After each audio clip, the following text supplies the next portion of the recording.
Tasavvur qil. Sen juda zamonaviy shaharda uyg'onyapsan. Derazang ortida mashinalar yuribdi. Odamlar ishga shoshyapti. Telefonlar yonib o'chyapti, xabarlar kelib turibdi. Dunyo go'yo harakatda. Hammasi tez, hammasi qulay. Ovqat bir bosishda keladi, odamlar bir bosishda topiladi. Bilim bir bosishda ochiladi. Musiqa, kino, maslahat, tanishuv, pul, xarid, e'tibor hammasi qo'lingdagi kichkina ekran ichida. Lekin g'alati tomoni shundaki, inson tarixda hech qachon bunchalik ko'p imkoniyatga ega bo'lmagan va hech qachon bunchalik ichidan charchagan ham bo'lmagan. Sen ham buni sezasan. Tashqaridan hayot yengillashgandek, ichkaridan esa nimadir og'irlashgandek. Go'yo odamlar endi tosh ko'tarmaydi, lekin yuragi bilan butun bir tog'ni ko'tarib yuradi. Ular och qolmayapti, lekin ma'no yetishmayapti. Ular yolg'iz emas, lekin chinakam yaqinlikni sog'inyapti. Ular jim xonada o'tirib ham tinchimaydi, chunki ichida to'xtamaydigan shovqin bor. Mana zamonaviy jamiyat nevrozining boshlanishi shu yerda. Sen erkinman deb o'ylaysan, lekin algoritmlar kayfiyatingni boshqaradi.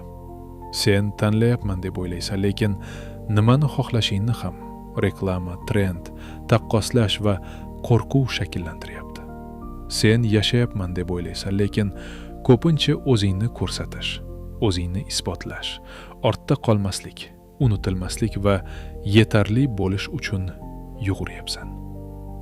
Savol shuki, agar butun dunyo oldinga yur deb qichqirayotgan bo'lsa, nega sening qalbing ichkaridan to'xta deb pichirlayapti?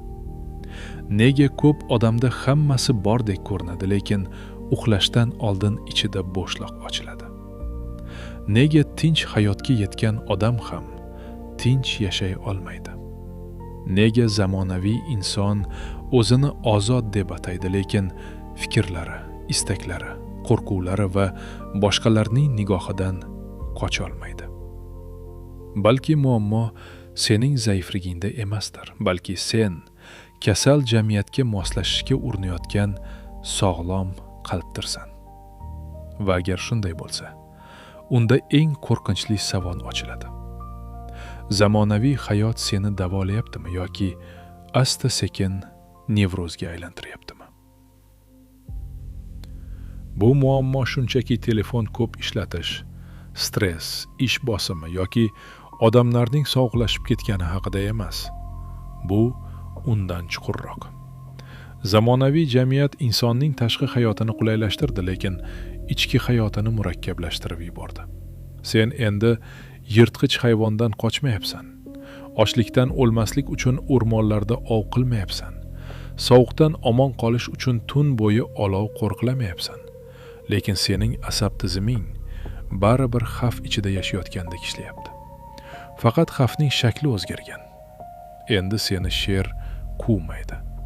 Seni deadline quvadi. Seni qashshoqlik emas, ortda qolish hissi yeydi. Seni dushman qabilasi emas, boshqalarning muvaffaqiyati bezovta qiladi. Seni ochlik emas, ichki bo'shliq qo'rqitadi. Seni qamoqxona emas, tanlovlarning cheksizligi charchatadi. Carl Jung buni juda chuqur ko'rgan bo'lardi. Inson o'z ichki dunyosidan uzilganda, u tashqi obrazlar ichida yashay boshlaydi. Persona kuchayadi.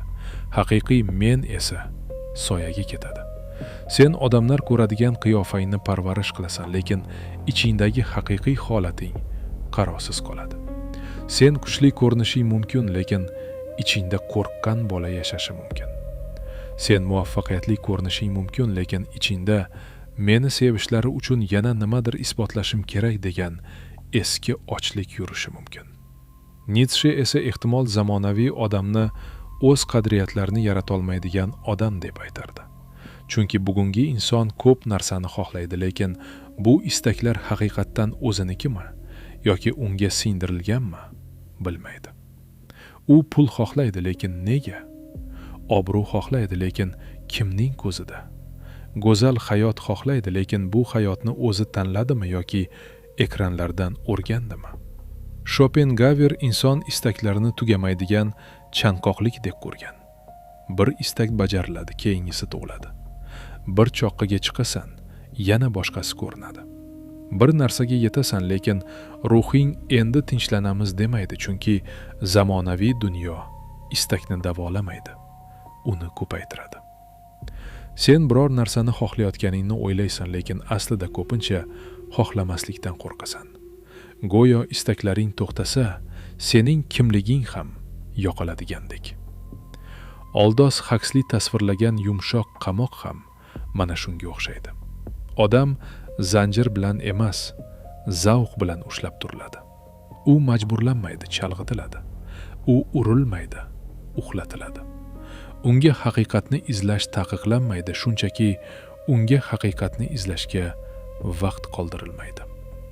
Ekranlar, seriallar, reelslar, yangiliklar, yolg'on shoshilishlar, bularning hammasi odamni o'zidan uzoqroq tutadi. Sartre inson erkinlikka mahkum degan g'oyani bergan. Bu juda og'ir fikr. Chunki sen erkinsan degani, sen tanlayapsan degani. Sen tanlayapsan degani, hayoting uchun javobgarlik ham senda degani. Zamonaviy odam esa erkinlikni xohlaydi, lekin javobgarlikdan qo'rqadi. U tanlashni xohlaydi, lekin tanlovining oqibatini ko'tarishni xohlamaydi. Shuning uchun nevroz tug'iladi. Ichingda erkin bo'lish istagi bor, lekin tashqarida moslashgan, qo'rqoq, charchagan, boshqalarning fikriga qarab yashaydigan hayot bor. Viktor Frankl esa inson ma'nosiz yashay olmasligini aytgan. Mana zamonaviy jamiyatning eng katta yarasi.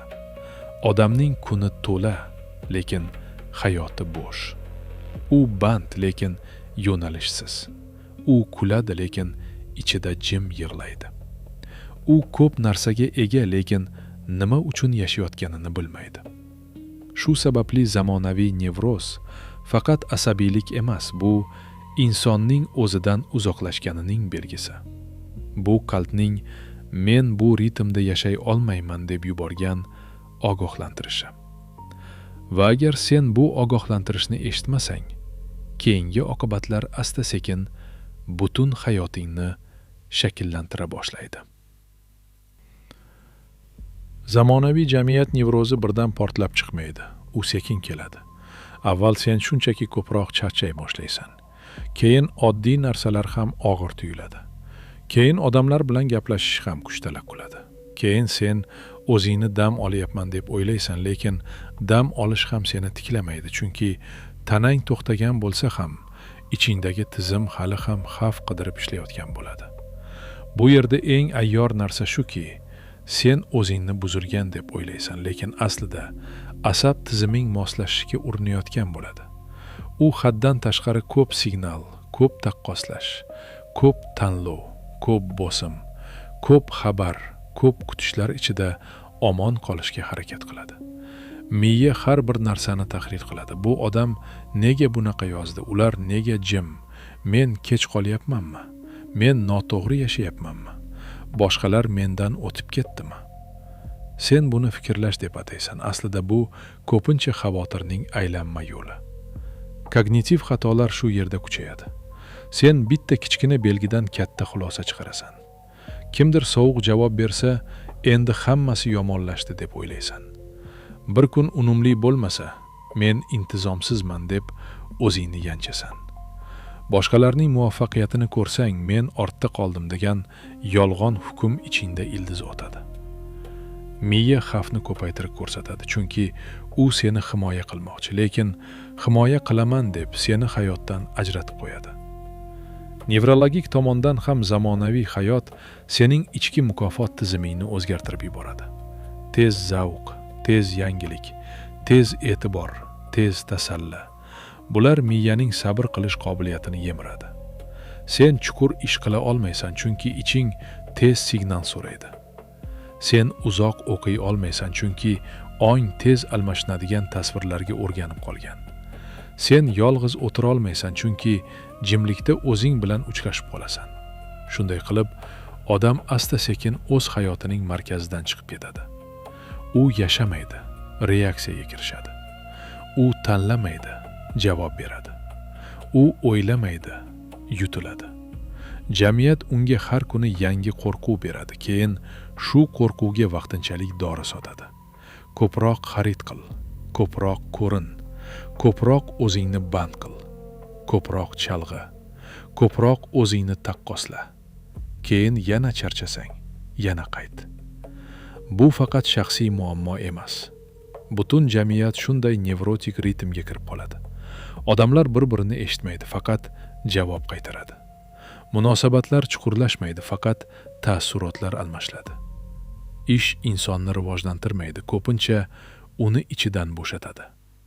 Ta'lim donolik bermaydi, ko'pincha raqobat va qo'rquvni kuchaytiradi.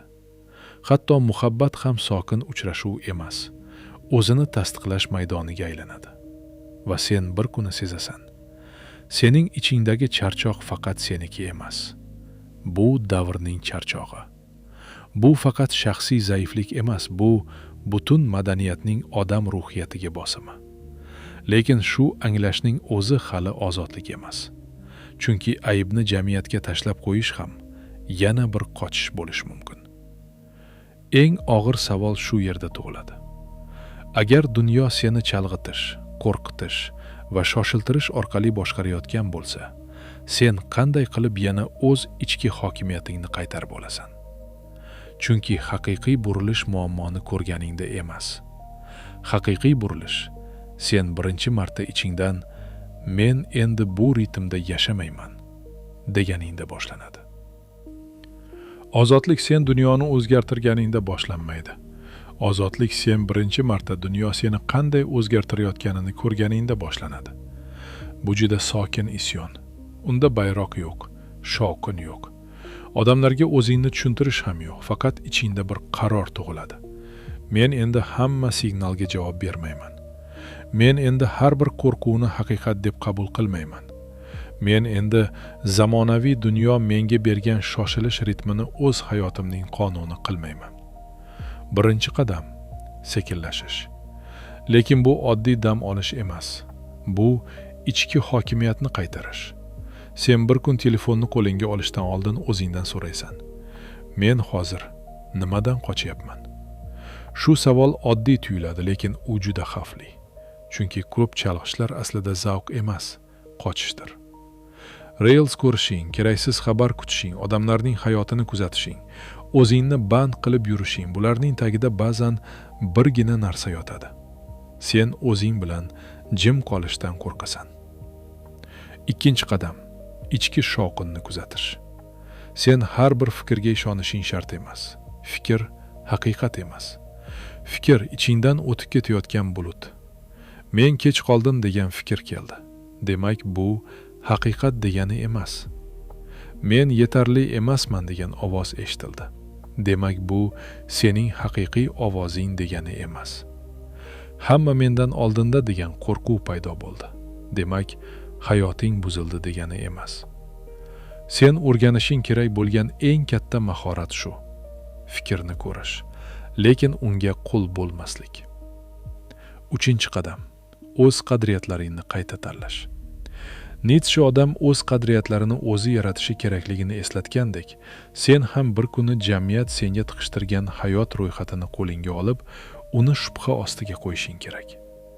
Men haqiqatdan shuni xohlaymanmi? Yoki menga shuni xohlashni o'rgatishganmi? Men bu odamlarning hurmatini xohlayapmanmi yoki o'zimdan qochmaslikni xohlayapmanmi? Men boylikni xohlayapmanmi yoki xavfsizlik hissini?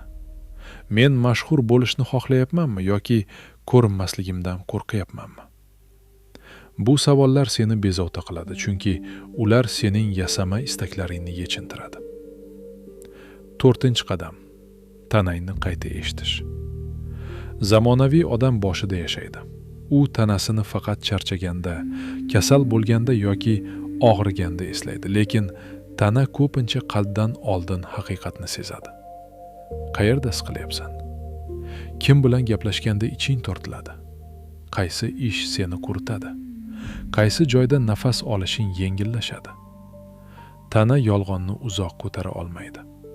Sen uni eshitmasang, u avval charchoq bilan gapiradi, keyin bezovtalik bilan, keyin kasallik bilan.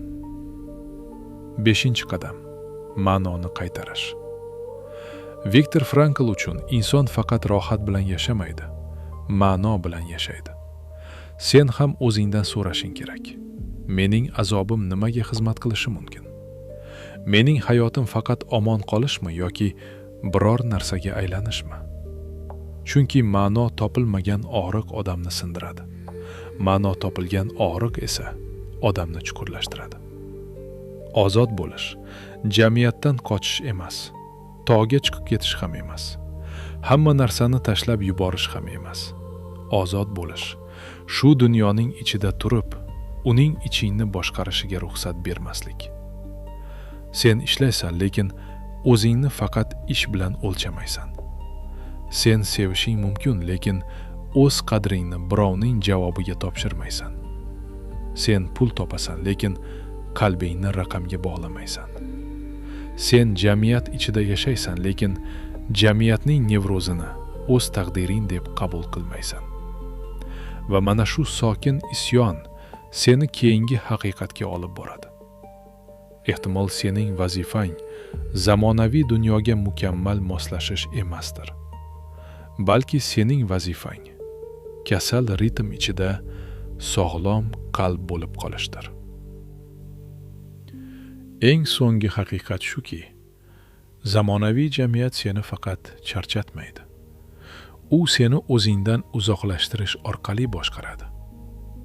U seni shunchaki band qilmaydi. U seni ichingdagi savollarni eshitmaydigan darajada shovqin ichida ushlab turadi. U seni faqat ko'proq ishlashga majburlamaydi.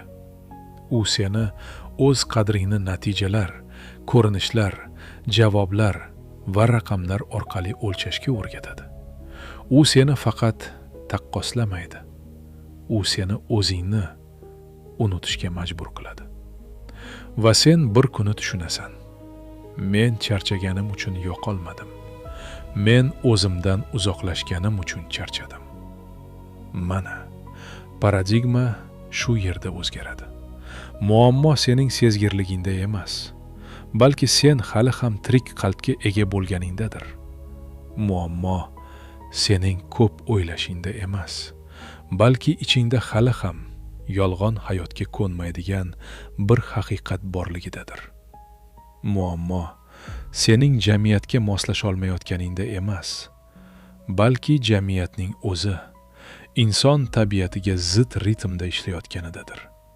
Chunki inson faqat ishlab, xarid qilib, ko'rinib, kulib, javob qaytarib, o'zini band qilib yashash uchun yaratilmagan.